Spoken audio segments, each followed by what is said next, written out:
झारखंड सरकार में इस वक्त बांग्लादेशी घुसपैठिया का मुद्दा काफ़ी ज़्यादा जोर पकड़ रहा है। वजह है कल पार्लियामेंट सेशन में सांसद निशिकांत दुबे के द्वारा इस मुद्दे को उठाया जाना। उन्होंने इस मुद्दे को उठाया था और कुछ क्षेत्रों को मिलाकर एक केंद्र शासित प्रदेश बनाने की बात कही थी। इसमें झारखंड के भी कुछ हिस्से शामिल थे। ऐसे में ये सवाल आज विधानसभा के पटल पर खूब गूंज रहा है। विपक्ष जो कि बीजेपी के सांसद की बात से सहमत है और मांग कर रहा है कि बांग्लादेशी घुसपैठियों का मुद्दा जो है वो जेएमएम सरकार में हावी हुआ है, तो वहीं दूसरी तरफ सत्ता पक्ष ये सवाल पूछ रही है कि क्या 5 सालों के अंदर बांग्लादेशी घुसपैठियों का मुद्दा बढ़ गया है राज्य में, या फिर इससे पहले बीजेपी की नाकामी रही। जब बीजेपी की सरकार थी उस सरकार में नाकामियों के कारण जो है वो यहाँ पर बांग्लादेशी घुसपैठियों का मुद्दा जो है वो इतना जोर पकड़ रहा है। अभी सुनिए किस तरह से पक्ष और विपक्ष लगातार इस बात पर जो है वो विवाद बढ़ता हुआ नजर आ रहा है।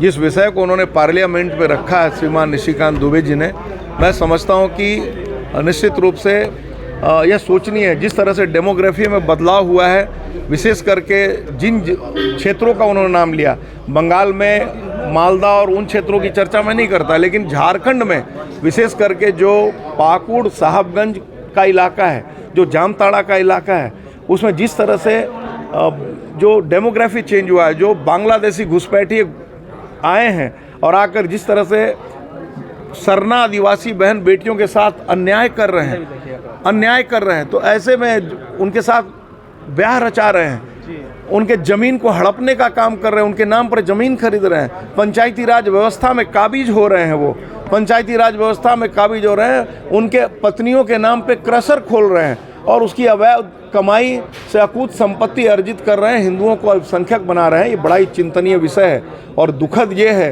कि संवैधानिक पद पर बैठे हुए झारखंड विधानसभा के माननीय अध्यक्ष जी ने भी कहा है कि कोई डेमोग्राफी में बदलाव नहीं हुआ है। बड़े ही शर्मसार करने वाला विषय है ये संवैधानिक पद पर बैठे हुए व्यक्ति को शोभा नहीं देता। प्रदेश बनने से क्या हो जाएगा? पूरी तरह से केंद्र के कंट्रोल में आएगी चीज़ें। जब मर्जी पारा मिलिट्री फोर्सेस का हम उपयोग कर सकते हैं। आज आप दिल्ली में कानून व्यवस्था की स्थिति देखिए, आज बंगाल में कानून व्यवस्था की स्थिति देखिए, झारखंड में देखिए, दिल्ली में देखिए, आपको अंतर महसूस होगा। जहाँ जहाँ भी केंद्र शासित प्रदेश है, चंडीगढ़ को देखिए, लक्षद्वीप को देखिए, आप जहाँ भी केंद्र शासित प्रदेश है वहाँ निश्चित रूप से सुरक्षा की भावना है हर तरह से।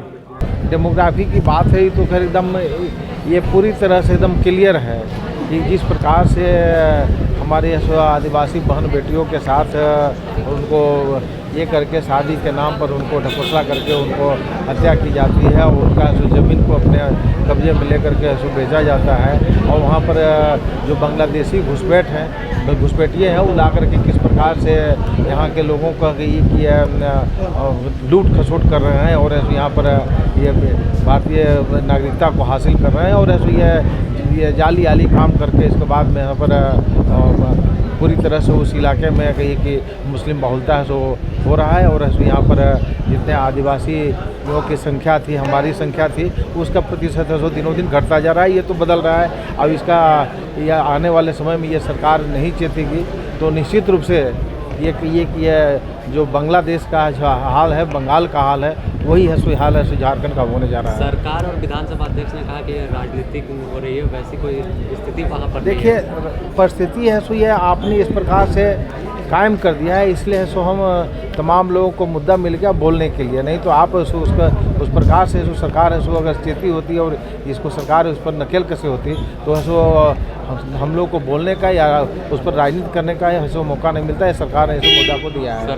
वो अपने बहू बेटी का इज्जत ले रहे हैं, जमीन ले रहे हैं, डेमोग्राफी चेंज हो रहा है, उसके बाद भी मुद्दा नहीं है तो ऐसे सरकार को तो चापाकल में डूब करके मर जाना चाहिए। सत्ता पक्ष कह रही है कि क्या 5 सालों में बांग्लादेशी घुसपैठिए आ गए कि उससे पहले बीजेपी आने दे रही थी?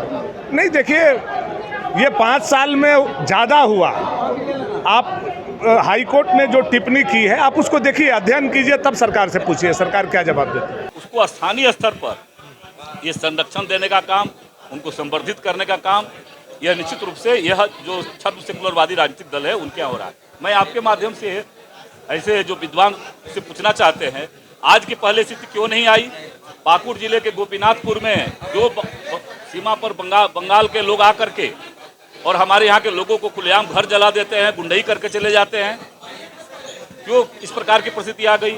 अभी आपने देखा होगा कि पाकुड़ जिले में ही इलामी गांव में क्या हुआ।